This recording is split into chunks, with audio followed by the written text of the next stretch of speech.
Welcome to Powerless to Powerful with Angela Bennett, a show that brings a sassy mix of transformative advice on health, relationships, love, career, and mindset shifting, together with some fun and laughter.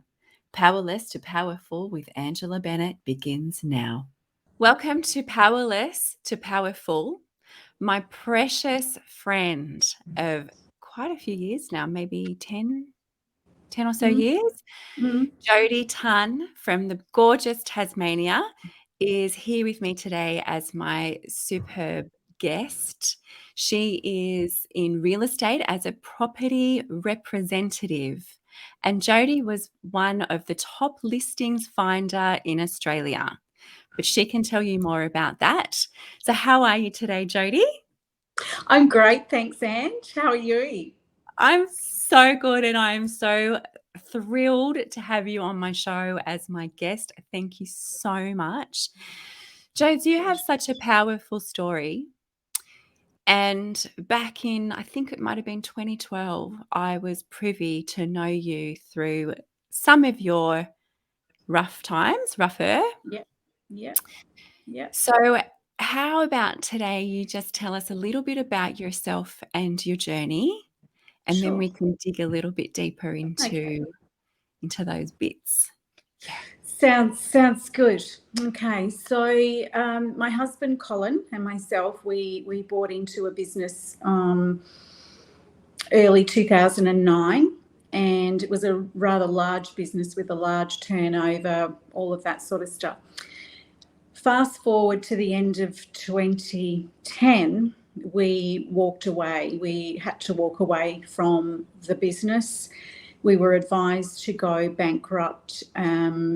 It just without going into the nitty-gritty, it just really didn't pan out. We had accountants look at the business before we went in, and it all looked really good, which is why we went into it. So at the end of 2010, 3 days before Christmas, we were escorted from the building, and that was it. So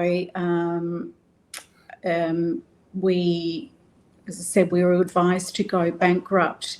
Luckily, Colin's best friend, who is a bankruptcy specialist, said to us, whatever you do not go bankrupt.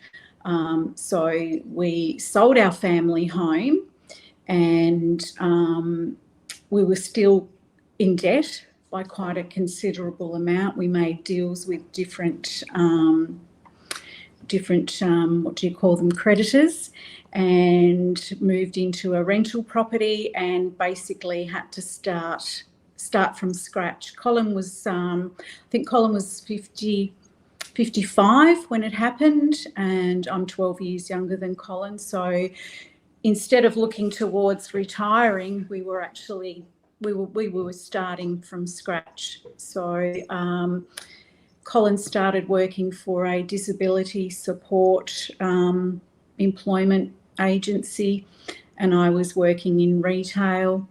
I did a nail tech course, so I started doing nails, and I was also cleaning 3 houses all in a week. Which is where we met, right? You started doing my nails down in town. Yes, we did. That's exactly. Yeah. Actually, no, I remember the day. I remember the day we met. I was looking at your handbag, and I said to you, "What a fabulous handbag you have." Nothing's changed, has it? You still have fabulous handbags. I do have fabulous handbags, and I just said, "Well, what a fabulous woman to recognise a fabulous handbag." Exactly. So this is all going on around Christmas. Yes. So sorry to interrupt, Ange. I have a terrible habit of doing that. I interrupted you. It's okay. Keep going. So 3 or 4 days before Christmas, basically our whole lives were torn apart. Mind you, though, the writing was on the wall. So for, I think, was probably 9 months, we knew something wasn't right with the business, and it wasn't going to end well.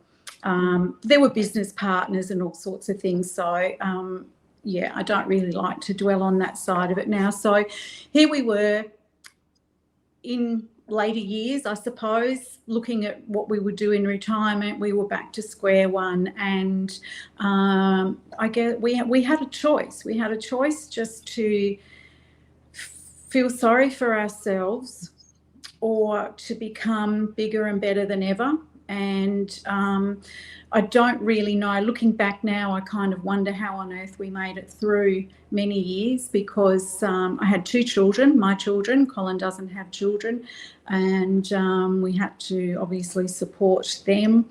Their dad did their education and whatnot, but we still had two children at home that we wanted to provide for, and things like that. So the following year, 2011, Colin started, we both started different employment. And then I think towards the end of 2011, early 2012, I knew Colin actually started to think about a career in real estate, and the process and the recruitment process that he went through, I was just thinking, my goodness, this is crazy stuff that you'd have to go through to be even considered in this particular training group.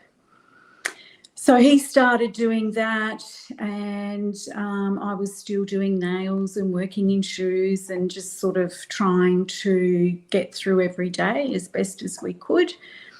And we didn't eat out.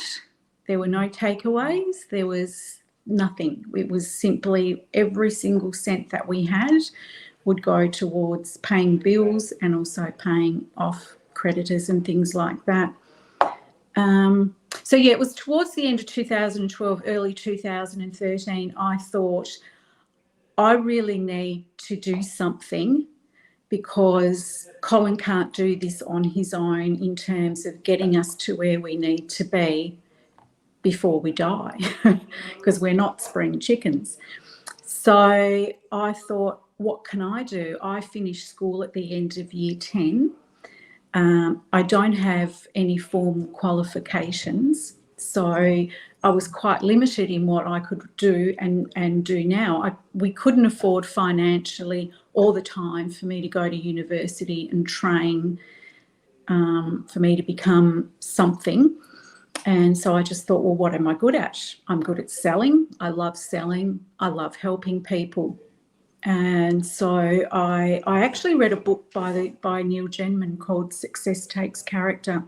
So, sorry, for those who don't know, who is Neil Genman? Neil Genman is an advocate for real estate. How would you describe Neil? He used to be in real estate, successful real estate business. So Neil is, he stands up for the small guys. He helps people. It's all about ethics in real estate and that sort of thing. So anyway, I read this particular book that he put out. I had no intention. I've never wanted to sell real estate before. Seeing what Colin was going through, I didn't want a bar of it. I used to think, oh my God, my poor husband and what he's going through. It's hideous. So I read Neil's book, and in his book he talked about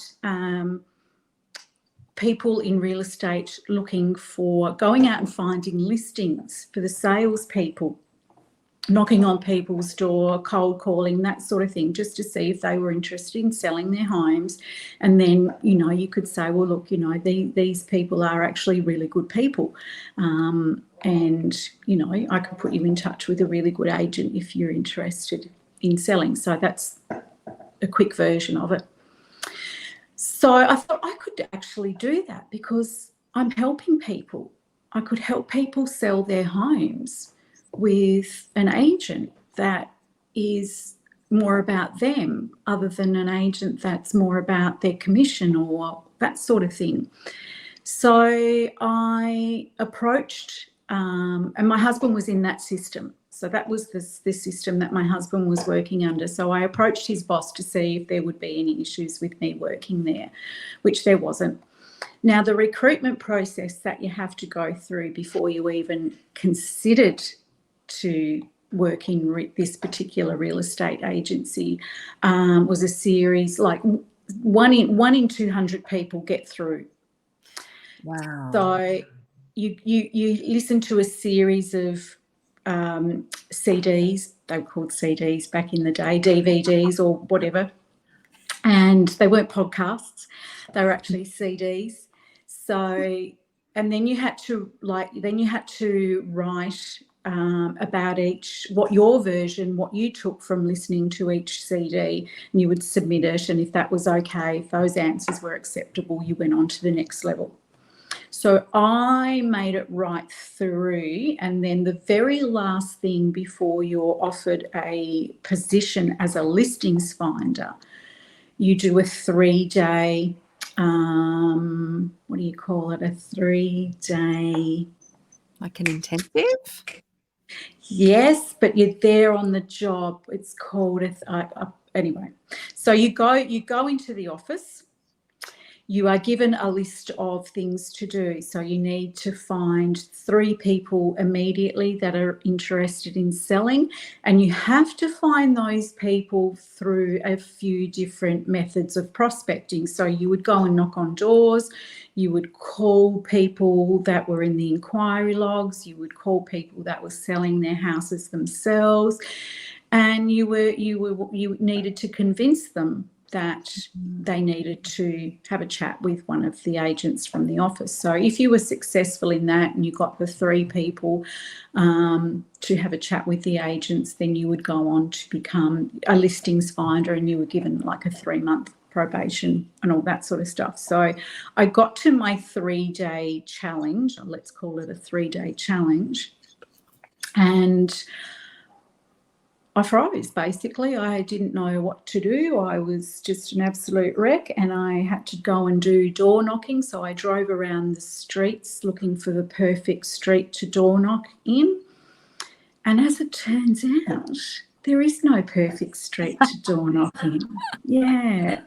So I remember driving to the basketball centre in a town called Burnie, into the car park, and I just sat there and I cried, and I just thought, I can't do it. I can't actually get out and go and knock on a stranger's door and ask them if they're interested in selling. It was hideous. So I rang my husband, Colin, and so you've been through this rigorous preparation process of actually being accepted in this position. You do your 3 days, and then you're like, actually, I can't do it. I can't. No, I hadn't done my 3 days. So this was actually my 3 days. So I had done all the theory. Yeah. Which interesting enough, I thought that I wouldn't be able to do the theory because I hadn't been to school for such a long time. So I hadn't studied for such a long time. And I find it really hard to get in my head down onto paper, where I find it quite easily to talk. Yeah. So I thought, well, the theory part of it's going to be hard. The practical, that's it, the 3-day practical assessment would have been a walk in the park, but it actually wasn't. So I'm here day 1, halfway through day 1 of my 3-day practical assessment, and I just wanted to crawl under a rock and go home. So I had this whole time I was doing this practical assessment theory and everything, I would always have a photo of my sons, because I wanted more than anything in the world to get our own home again, to give them a family home. That was my goal, was to give my sons a home. And so I always had their photo with me, and every time I felt that I couldn't do something, I would bring their photo out and I would look at it, and that was my, little bit of a kick up the backside. Come on, we've got to do this for them.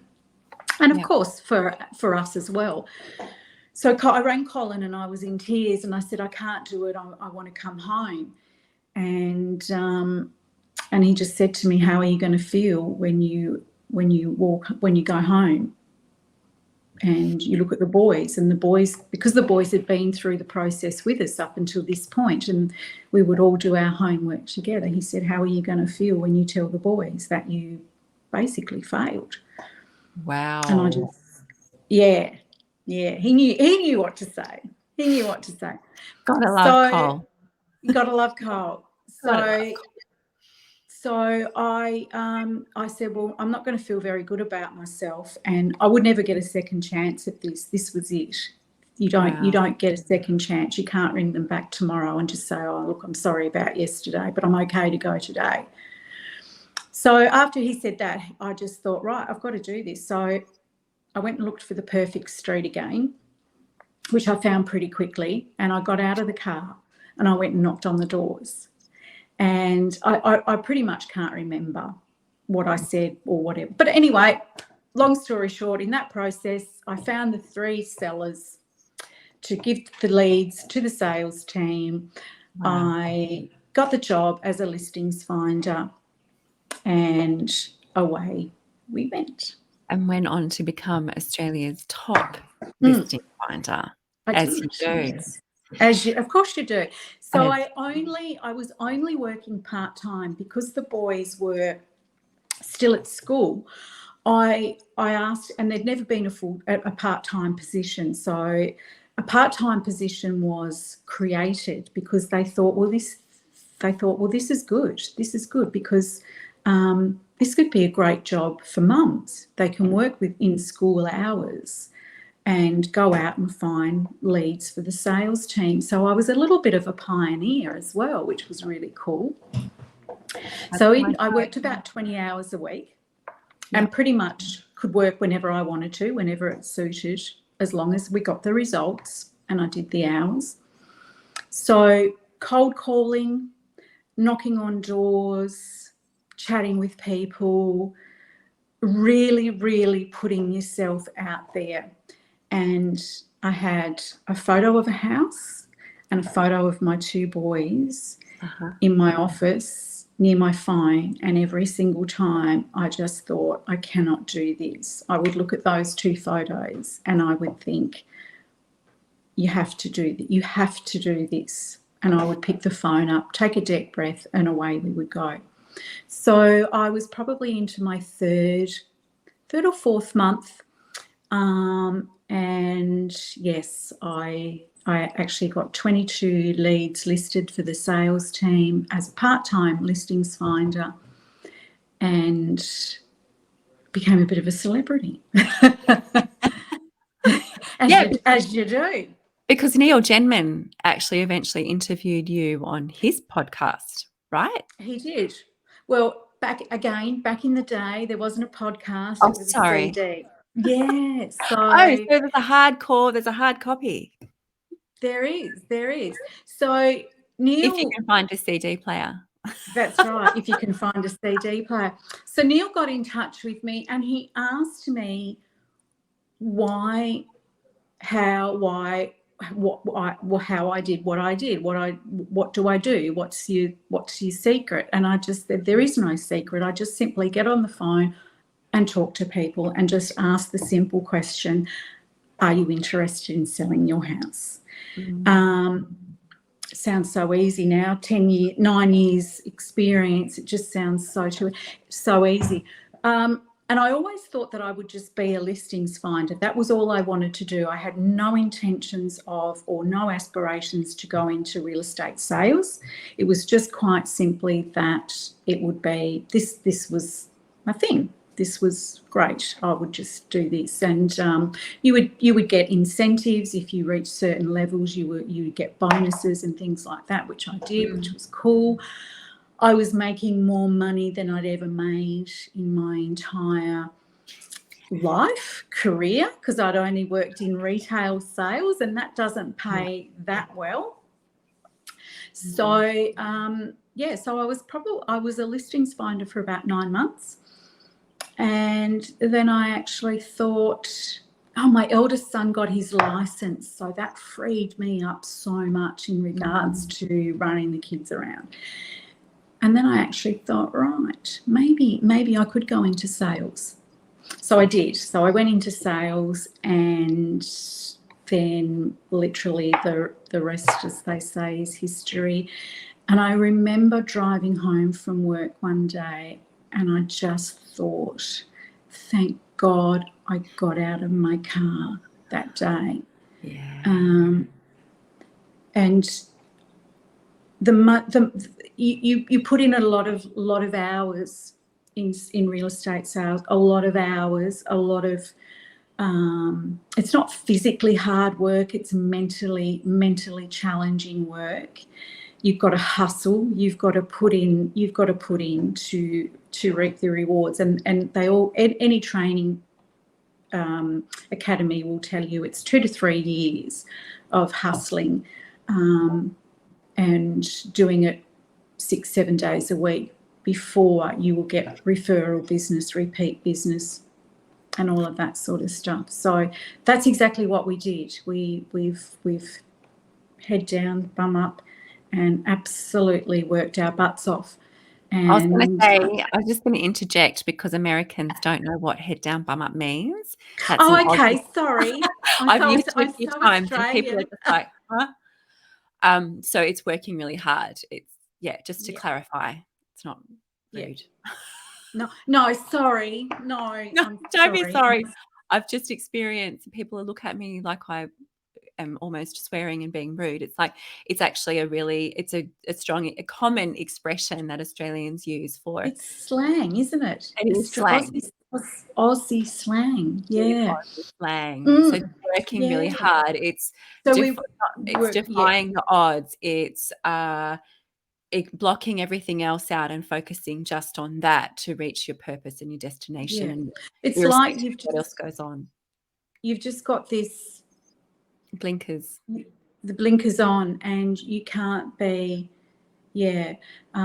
you just can't be distracted in any way, shape or form. And so you can't afford to, because you're working so hard. No. And like for you, I love that you brought up the fact that you knew what your why, or what it was that was fueling your fire and your drive and your passion and your commitment. Because even though it is something that almost terrified you, and you almost didn't do that, you almost didn't take that step. But when you look at your boys, and when you look at that home, the safe, secure home that would become yours, to the point where no one can take it away from you, like they did a few days before Christmas. That's right. It drives you. It's like, no matter what this feels like, I need to take this first step. And it's like everything that we do, because you can wait until you're perfect, that's fine. But if you're going to do that, it'll never happen. So you can wait until you find the perfect street to door knock in. I'd actually still be driving around 9 years later, I think, if I was looking for the perfect street. So and look, you mentioned the why. You have to have a why. You have to have that fire in your belly to be the best version of yourself you can possibly be. And I didn't want to end up in housing, government housing.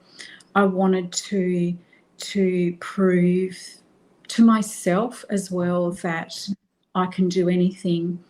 And it just when we lost the business and everything else, it was like, to describe that feeling was you were free falling. It's like you jumped out of an aeroplane without a parachute and you were just free falling, and you just didn't know how much it was going to hurt when you finally landed. And it hurt a lot. But we were at rock bottom, and there was only one way to go. And we were so incredibly lucky, because we supported each other as well. I have an incredible relationship with my husband. It didn't break up our marriage like a lot when you're in a financial crisis. That can be, what's happened. Your marriage falls apart. We actually became stronger, and we became each other's heroes. And we had a pact that if one of us was feeling really, really low, the other one couldn't feel low on that day, because we needed to give each other the support. And so much to learn. Look, I would never have gone, like, I could never have learnt what we've learned if I'd gone to university. And I really honestly think it was all meant to be, because when you look back at things, and the decisions that you make are all for a reason. And if the business hadn't have happened, if those things didn't happen, we wouldn't have done this, and then we wouldn't have done that, and we would never have gotten into real estate. If we'd have gone bankrupt like we were advised to, we would never have been able to sell real estate. Wow. So, yeah.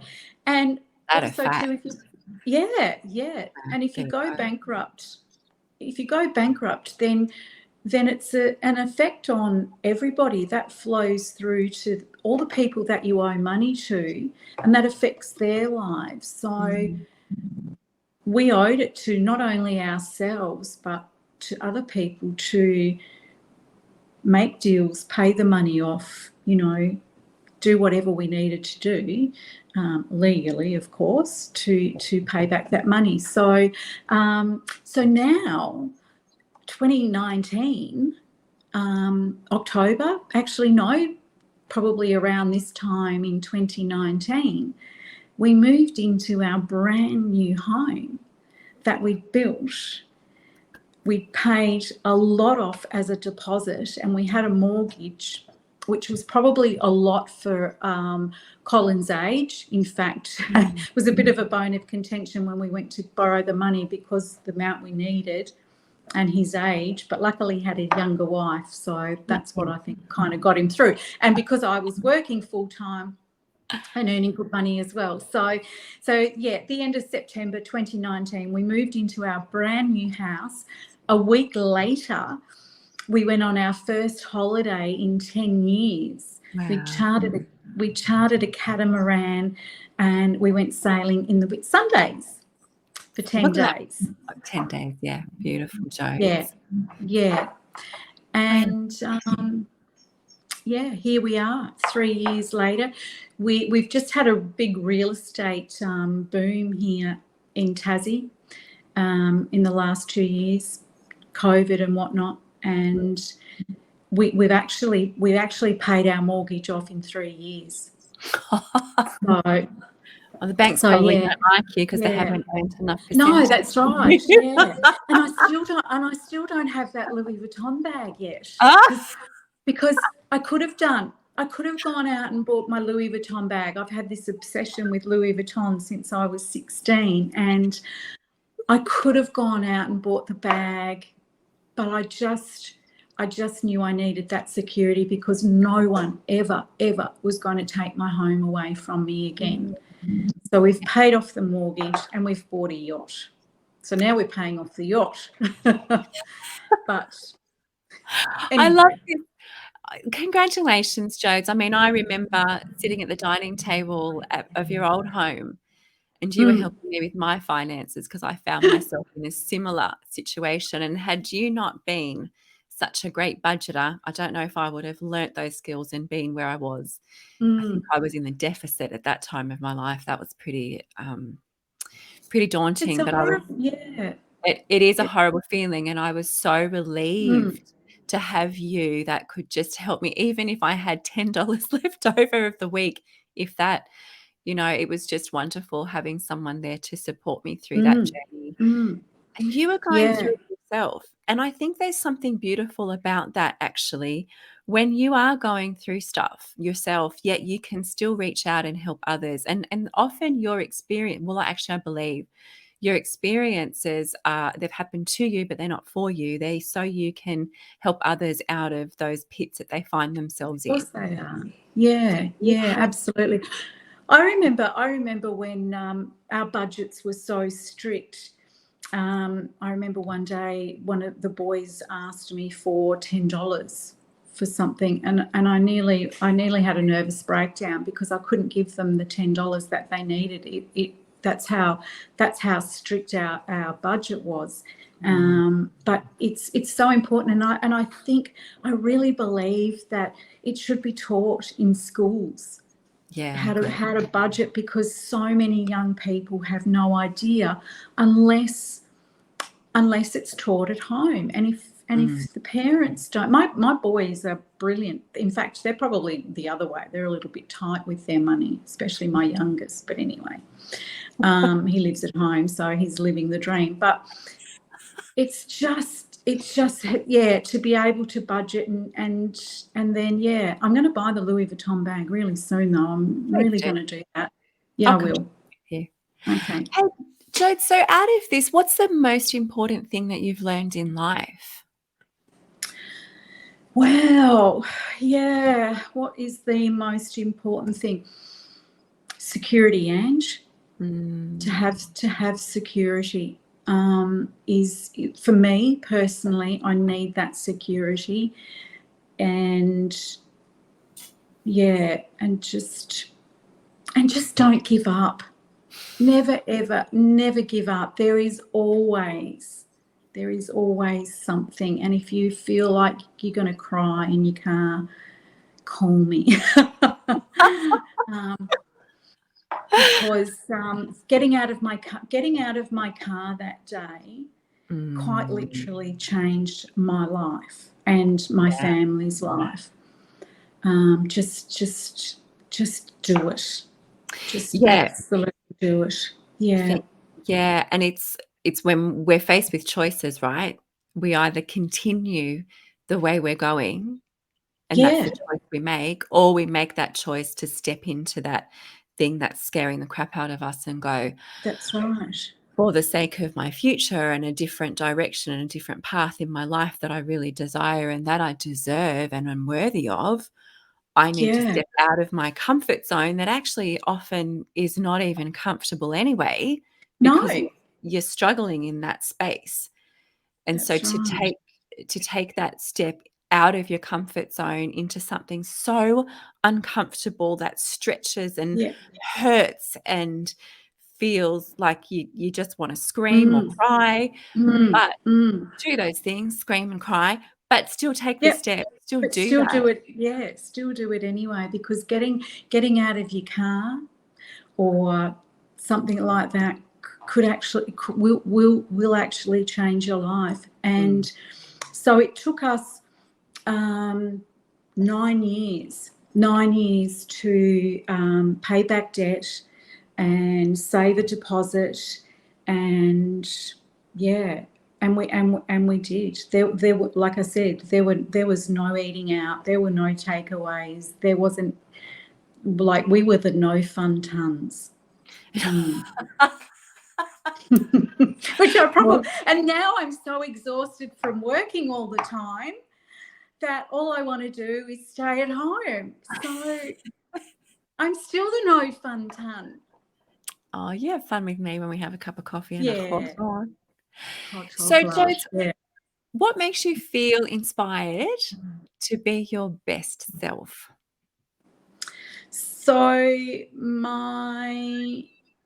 what makes me feel inspired to be, I would have to say that my children inspire me more than they would probably ever know. My children inspire me to be the very best version of myself. I want them to look at their mum and say, wow, she's awesome. And so I really strive for that. Even with my, like, going to the gym, I don't ever want my children to think, oh my God, here comes my mum, I'm so embarrassed, look at the size of her. So they're the reason I go to the gym at 6. Not the sole reason, but you know what I mean? Like, they really do inspire me to be the very best version of myself, so that then I inspire them as well to be the best version that they can be. I want to be the best role model for them. And my husband, of course, He course. inspires me every day. He encourages me every day. He's my biggest fan. He is the And biggest fan. I he reckon is, I'm yeah. second. He's your biggest. So, like I said, we've bought a yacht and I'm going to learn to sail and be his best first mate. So, yeah. And I think coming back to the gym thing, I think it's really important as well to look after your health, because for Oh, longevity. So we're here absolutely. for the long Absolutely. run for our babes Yeah. and their babes, Yeah. and yeah, it is so important for that. Physical health, mental health, yep, for Yeah, sure. And so that when we're older, 70s, 80s, we're still walking around straight and not hunched over and mm, hopefully not taking medication because we're unhealthy and yeah, that sort of stuff. So yeah, I think the older we get, the fitter we need to become. yeah, I actually agree with that. And it's just such it's a good vibe, isn't it, when we train together and Ange comes down and trains with us when she's down here in little old Tassie. Little And old it's so much athlete fun. 42. Yeah, so we huff and we puff and yeah, but it's yeah, we inspire each other, don't we? We sure do, honey. We sure do. Yeah. So in life, we experience successes and wins, but the failures are what teaches us those important lessons. Would you share a lesson you learned from failing forward? Share a lesson. Okay.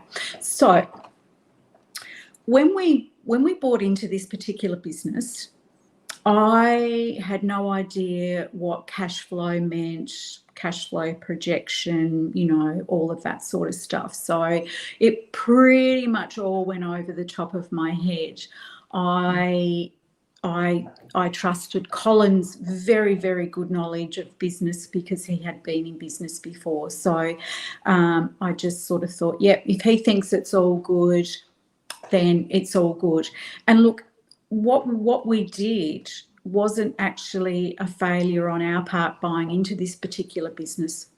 I'm not going to really say why it happened because if anyone is listening to this and knows, so what I've learned is if I don't understand a contract or a cash flow or anything to do with anything, I will not sign the paperwork. So I need to understand what everything means before I will actually sign off on anything to do with us. So that probably would have to be the biggest lesson, is to understand what you're signing, what you're doing, that sort of thing. Yeah. Mm. Yeah, that's a hard lesson to learn. Yeah, yeah. Mm.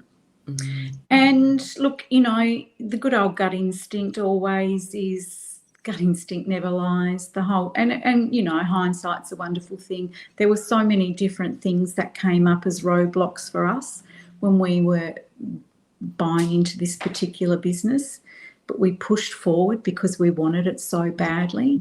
We made it happen just through the things that we should have listened to. So listening to our gut instinct and not forcing anything. If it needs to be forced, if you need to force things to happen, then maybe it's just not meant to be. Yeah. So when you see all those red flags, it's actually not a circus? Is that what you're saying? No, that's right. It's not a circus. The circus hasn't come to town. It's actually saying stop, look and listen and actually, yeah, read No, it. yeah. Listen, pay attention, Yeah, honey. it's made me, yeah, it's taken a little bit of my impulsiveness away.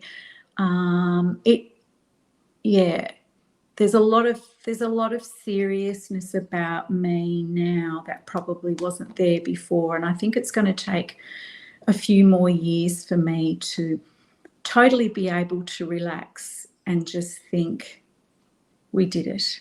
We did it. Because we're still, yeah, we've still got a few years of work ahead of us. Yep. we've still got to go out and do the work. We've still got to make things happen. So I feel like I can't take my foot off the accelerator yet. I was going to say brake, but yeah, hopefully one day I can just relax and go, we bloody did it. Yeah. I look forward to Yeah. that day, Jodi. Yeah. I mean, I see where you've been and where you are now, and it just makes my heart swell. You know how excited I am for you. It just brings me so much joy. Yeah, but and to you as well. Yeah, and it's everybody has a story. We're all trying to get out there and do the best we can. Yeah, it's and I think that's what it's all about. learn. Yeah, I think that's what it's all about. Show up, be an advocate for yourself, do what turns you on and fuels your fire and impacts the world and serves other people and makes you Be happy. kind. Yeah, be Yeah, kind, be a good huge person. one. Yeah, and we're all going through something, coming out of something or about to go into something. Like it's like that infinite 8 symbol. It's just everyone's going through something. That's So, right. Jo, just on our last little segment, what's a piece of advice that you would give our listeners on how they can empower their own growth and success journey? Yeah. Okay. Get out of your car and go and knock on that door. It will change your life. Yeah, that's kind of figuratively speaking, not literally. Unless, of course, you are wanting to work in the real estate industry, then you've got to go and knock on the doors. Yeah, but just get out the car and knock on the door. Get out of the car, knock on the door, and just be fabulous. Yeah. So and just always believe that something wonderful is about to happen. So good. And I think if you always believe the best for yourself, then that's what you will always receive. And that doesn't mean that the best is exactly what you think it's going to be. Sometimes it's bigger and better than that. Exactly.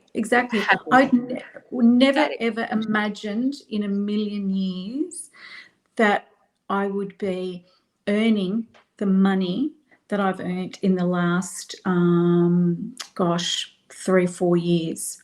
Never in a million years. Yeah. Wow. And it's not just all about the money either. I mean, we need money to survive. Obviously, in our case, we needed money to buy our house and everything like that. But such incredible opportunities can open up to you, and the freedom having a little bit of money can give you, and it does put a bit of a spring in your step. There is no question about that. Yeah. So, Jodes, if anyone would like to reach out and contact you in regards to anything that we've discussed, Sure. and if you're okay with that, how would people contact you? Well, you can. Well, how would you? How through you? Are you interested in giving You're out? my manager. And is my manager. Well, they can reach me on my. Yeah, look, absolutely. I would love, like, part of my job when I was in the earlier years of real estate, when I was doing the listings finding, I would actually train new listings finders coming in. So I was flown to different cities around Australia to coach and train new people coming through, and to share my story with them, and just to give them that little bit of an incentive. And so, yeah, I'm more than happy to talk to anybody, and yeah, you can hand out my details, whatever that is. Yeah, my email, phone number, I guess. Yeah. Well, how about we just go with email? Yeah, sure. What about email? So what could you just tell us your email, Jodes, please? And I'll have it written up on the screen later too. Yep. So it's Jojo, JOJO .t at bigpond.com. Jojo.t at bigpond.com. Sure. That's it. My precious friend, it has been so wonderful to have this conversation with you, and I've had the privilege of having a few conversations with you over our years together, of course. We have, yes. You are such an inspiration to me and to many who will have the opportunity of hearing your story now that you've shared it on my platform. So thank you so much. I honor you. I appreciate you. I'm so grateful for everything that you bring to my life. And to all of thank you. And to all of our beautiful listeners, share this with all of your friends so they have the opportunity to hear Jodi's story as well. You never know who needs to hear that little bit of inspiration, motivation, just to need that little glimmer of hope in their lives. So thank you all for listening. Follow Angela on Facebook and LinkedIn at Angela Bennett, on Instagram at AngieB_transformations, or visit angieb.com.au. And remember, your past does not define you, it refines you.